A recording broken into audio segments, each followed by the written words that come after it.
সামনেই শুভ জন্মাষ্টমী। আর সেই জন্মাষ্টমীর দিনে শ্রীকৃষ্ণকে তালের ফুরুলি, তালের লুচি, তালের মালপোয়া ভোগ হিসাবে নিবেদন করা হয়। সেরকমই একটি রেসিপি আজ আমি আপনাদের সাথে শেয়ার করছি, তালের লুচি। চলুন দেখে নিই এই রেসিপিটি আমি কিভাবে বানিয়েছি।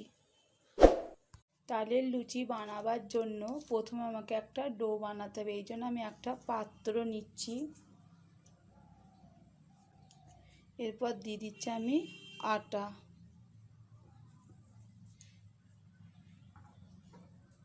এখানে আমি 250 গ্রাম আটা নিয়েছি। এরপর দিচ্ছি আমি সামান্য পরিমাণ নুন,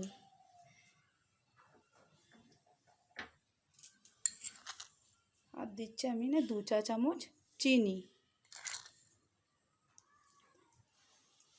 তবে তালের মিষ্টতা অনুযায়ী চিনিটা দেবেন। আমি যে তালটা ব্যবহার করছি সেই তালটা খুব মিষ্টি, এই জন্য আমি 2 চামচ চিনি নিয়েছি। এবং হাতে করে সমস্ত উপকরণকে ভালোভাবে মিশিয়ে নিচ্ছি। উপকরণগুলো ভালোভাবে মেশানো হয়ে গেছে।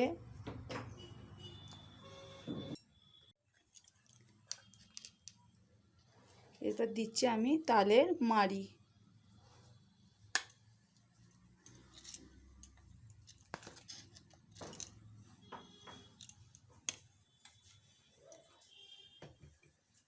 এবং হাতে করে তাহলে মাড়িটাকে আটার সাথে ভালোভাবে মিশিয়ে নিচ্ছি।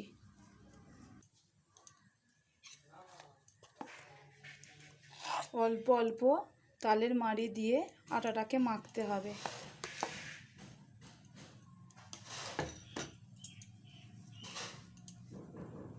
তাহলে তালের ডোটা নরম হয়ে যাবে।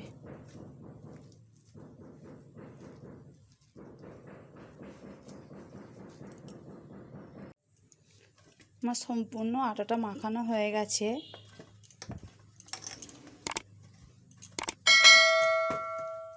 একটু ভালোভাবে ঠেসে নিচ্ছি।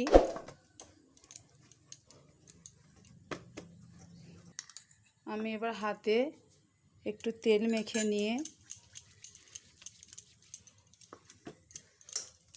এবার লেচি কেটে নিচ্ছি।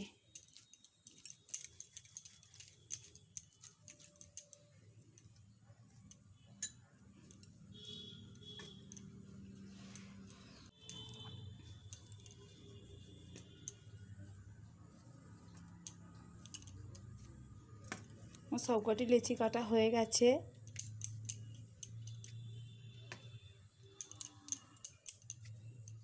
এবার গুটিগুলোকে ভালোভাবে হাতের সাহায্যে পাকিয়ে নিচ্ছি।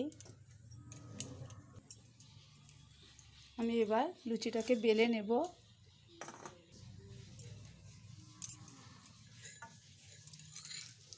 আমি একটা বেলেন চাকি নিয়ে নিয়েছি। বেলেন চাকির ওপরে সাদা তেল দিচ্ছি। এবার এক একটা লেচিকে দিয়ে বেলে নিচ্ছি।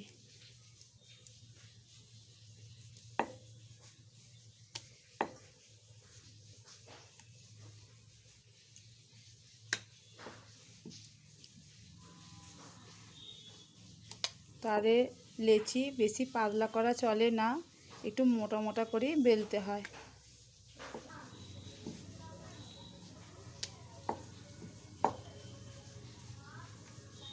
এইভাবে আমি সব কটা লেচিকে বেলে নিচ্ছি।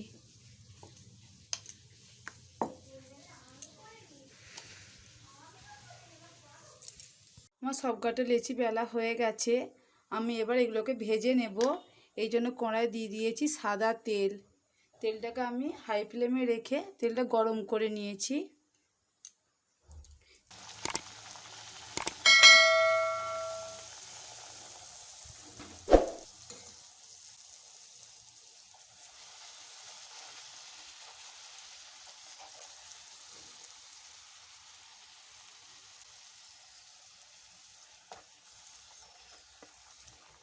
লুচিটা ভাজা হয়ে গেছে, আমি এবার তুলে নিচ্ছি।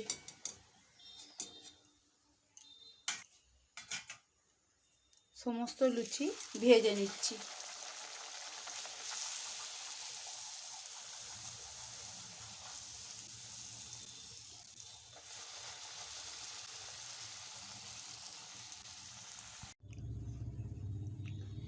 এই তালের লুচি রেসিপিটি আপনাদের কেমন লাগলো তা আমাকে কমেন্টের মাধ্যমে জানাবেন। আর আমার চ্যানেলটিকে সাবস্ক্রাইব করবেন।